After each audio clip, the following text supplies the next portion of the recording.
Student, this is the 8th standard science lesson. Science lesson light. Do you know what is light? Light is the main source. With the help of the light, we can able to see all the objects. Without light, it's very difficult for us to see any object. You imagine that no electricity is there after 8 o'clock in the night. Are you able to see any object clearly? You imagine that at the time you don't have any emergency lamp or any other sources. It's very difficult, isn't it? So light is a very important source for our life. Sun gives the major part of the light source in our universe. So, with the help of the light, we can able to see all the objects. In this lesson, we are going to learn about the mirrors which are reflecting the light and then which are refracting the lights. Mirrors are divided into two major groups, plane mirrors and curved mirrors. And then, plane mirror are again divided into spherical mirrors and then cylindrical mirror. Curved mirror is divided into parabolic mirror and ellipsoidal mirror. Now first of all, what are the mirrors? We use mirrors in our daily life for various purposes. Mainly we use them for beautifying us. The mirror is an optical device with a polished surface that reflects the light falling on it. A typical mirror is a glass sheet coated with aluminium or silver on one of its sides to produce an image. Mirrors have a plane or curved surface. Curved mirrors have surfaces that are spherical, cylindrical, parabolic and ellipsoid. The shape of a mirror determines the types of image it forms. Plane mirrors form the perfect image of an object, whereas curved mirrors produce images that are either enlarged or diminished. And then, now we have to learn about the first type of spherical mirror. Spherical mirrors are one form of curved mirrors. If the curved mirror is a part of a sphere, then it is called the spherical mirror. It resembles the shape of the piece cut out from a spherical surface. One side of this mirror is silvered and the reflection of the light occurs at the other side. Okay. The concave mirror. Here we have. Now we have to learn about the concave mirror and convex mirror. Here in concave mirror, a spherical mirror in which the reflection of light occurs on its concave surface. This surface. It is called the concave mirror. These mirrors magnify the object placed close to them. The most common example of the concave mirror is the makeup mirror. Here in this concave mirror, this part is the reflective surface. In convex mirror, this part is the reflective surface. This is the spherical mirror. In this spherical mirror, this side is denoted as a concave, this side is denoted as a convex. Okay. Here the reflective surface is inside. Here the reflection occurs at the outside. Okay. Here a convex mirror. It is a spherical mirror in which the reflection of light occurs its convex surface is called a convex mirror. The image formed by this mirror is smaller than the object. Most common convex mirrors are rear view mirrors used in the vehicles. Do you know the rear view mirrors used in all the vehicles, in two-wheelers, in cars, bus, truck, everything. It is placed at the left and then right side of the driver. It will be easy for those who are driving to observe any vehicle coming behind you. Understood, children? Now we have to learn about the parabolic mirror. A parabolic mirror which is in the shape of the parabola. Parabola means in a curved, in any curve. This is a parabola is one of the type of curved mirror. It has a concave reflecting surface, and this surface directs the entire incident beam of the light to converge at its focal point. In the same way, light rays generated by the source placed at the focal point, and it will fall on this surface and they will be diverged in a direction which is parallel to the principal axis of the parabolic mirror. Hence, the light rays will be reflected to travel a long distance without getting diminished. Mostly parabolic mirror you can see as a dish. Do you know the dish antennas, isn't it? The parabolic mirror is in the shape of dishes. Parabolic mirror, also known as the parabolic reflectors, used to collect or project the light energy, heat energy, sound energy and radio waves. They are used in the reflecting telescopes, radio telescopes and parabolic microphones. They are also used in solar cookers and solar water heaters.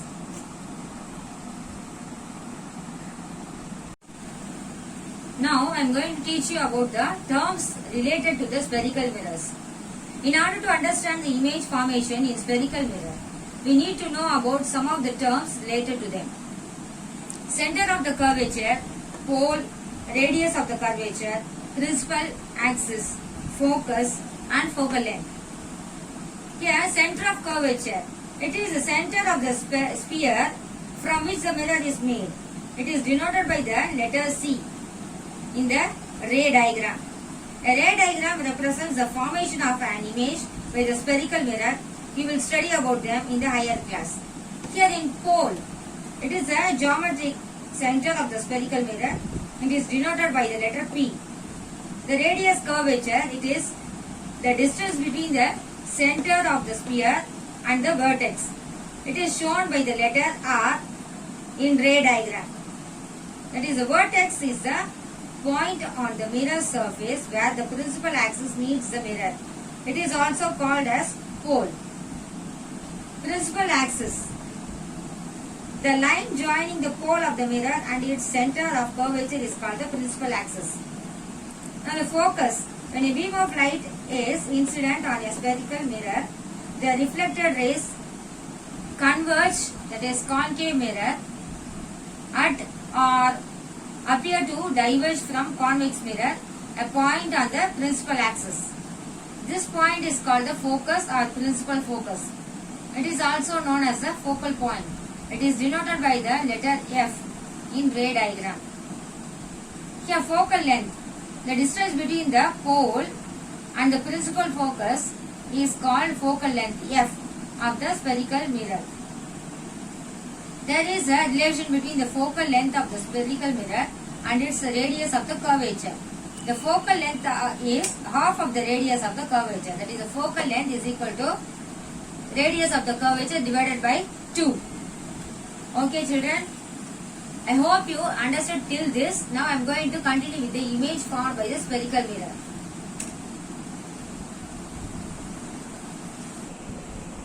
Now I am going to teach this problem. That is, the radius of the curvature of a spherical mirror is 20 cm. The radius of the curvature of a spherical mirror is 20 cm. Find its focal length. It is given here. Solution. Radius of curvature is equal to 20 cm. Focal length F is equal to radius of curvature divided by 2. This is the formula. R by 2 is equal to 20 by 2. That is equal to 10 cm. Here, focal length of the spherical mirror is 7 cm. What is its radius of the curvature? Solution. Radius of the curvature is equal to 2 into focal length. This is the formula. That is, you got the spherical mirror 7 cm. So, the answer is 2 into 7 is equal to 14 cm. Now, we have to learn about the images formed by spherical mirror. Images formed with spherical mirrors are of two types, real image and virtual image. Real image can be formed on a screen, while the virtual images cannot be formed on a screen. Image formed by a convex mirror is always erect, virtual and diminished in size. As a result, images formed by these mirrors cannot be projected on a screen. The characteristics of an image are determined by the location of the object. As the object gets closer to the concave mirror, the image gets larger until attaining approximately the size of the object when it reaches the center of the curvature of the mirror. As the object moves away, the image diminishes in size and gets gradually closer to the focus until it is reduced to a point at the focus when the object is at an infinite distance from the mirror. The size and the nature of the image formed by the convex mirror are given in your textbook. You refer in your textbook. Concave mirrors form a real image and it can be caught on a screen. Unlike convex mirrors, concave mirrors show different images type. Depending on the position of the object in front of the mirror, the position, size and the nature of the image, it will vary. You can observe from the table, it is given in your textbook, that a concave mirror always form a real and inverted image except when the object is placed between the focus and the pole of the mirror. In this position, it forms a virtual and then erect mirror. Then applications of the curved mirrors. Now first of all, we have to learn about the concave mirror. Concave mirrors are used while applying makeup or shaving as they provide a magnified image. They are used in torches, searchlights and headlight as they direct the light to a long distance. They can collect the light from a large area and focus it into a small spot. Hence they are used in solar cookers. They are used as head mirrors by the doctors to examine the eye, ear, nose and throat as they provide a shadow-free illumination of the organ. They are also used in reflecting telescopes. Now you have to learn about the convex mirror. Convex mirrors are used in vehicles as a rear view mirrors because they give an upright image and provide a wider field of view as they are curved outwards. They are found in the hallways of various buildings including hospitals, hotels, schools and stores. They are usually mounted on a wall or ceiling where hallways make sharp turns. They are also used on roads where there are sharp curves and turns. Now we have to learn about the reflection.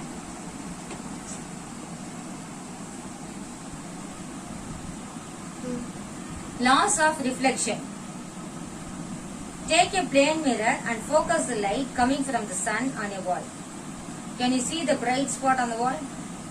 How does it occur? It is because the light rays falling on the mirror are bounced into the wall. Can you produce the same bright spot with the help of any other object having a rough surface? Are you able to do? No. It is very difficult. Not at all. The objects can produce the same effect as produced by the plane mirror. A ray of light falling on a body having a shiny, polished and smooth surface alone is bounced back. This bouncing back of the light rays as they fall on the smooth, shiny and polished surface is called the reflection. Reflection involves two rays, incident ray and reflected ray. The incident ray is a light ray in a medium falling on the shiny surface of a reflecting body. After falling on the surface, this ray returns into the same medium. This ray is called the reflected ray. An imaginary line perpendicular to the surface, reflecting surface at the point of incident of the light ray is called the normal. The relation between the incident ray, the reflected ray and the normal is given as the law of reflection. The laws of reflection are as follows. The incident ray, the reflected ray and the normal at the point of incident all lie in the same plane. This is a smooth mirror, smooth and shiny mirror. This is the I indicates the incident ray, and then R indicates that reflected ray. This is the normal ray. This angle is known as I, this angle is known as R. Now, types of reflection. We have two types of reflection known as regular reflection and irregular reflection. We have learned that not all bodies can reflect light rays. The amount of reflection of light depends on the nature of the reflecting surface of the body. Based on the nature of the surface, reflection can be classified into two types. Already I told that regular reflection and irregular reflection. Regular reflection, when a beam of light, collection of parallel rays, falls on a smooth surface, it gets reflected. After reflection, the reflected ray will be parallel to each other. Here the angle of incident and the angle of the reflection of the each ray will be equal. Both are equal. Hence the law of reflection is obeyed in this case, and thus a clear image is formed. This reflection is called regular reflection or specular reflection. Example, a reflection of light by a plane mirror and reflection of light from the surface of the still water. And then irregular reflection. In this case, in case of a body having a rough or irregular surface, each region of the surface is inclined at the different angles. When light falls on each surface, such a surface, the light rays are reflected at different angles. In this case, the angle of incident and the angle of reflection of each ray can differ. It is not equal. Hence, the law of reflection is not obeyed in this case, and thus the image is not clear. Such a reflection is called irregular reflection or diffuse reflection. Example, a reflection of light from a wall. Now, half of the lesson I have completed. Next half we will see in the next video. So what you have to do, you have to learn about the concave mirror and convex mirror. You have to learn about learn and write the uses of the concave mirror and uses of the convex mirror. And then you have to learn the laws of the reflection. And you have to learn the types of reflection. Regular reflection and irregular reflection. And then two numerical problems I taught you in this video. You have to do in your homework notebook for your practice. Now, thank you children.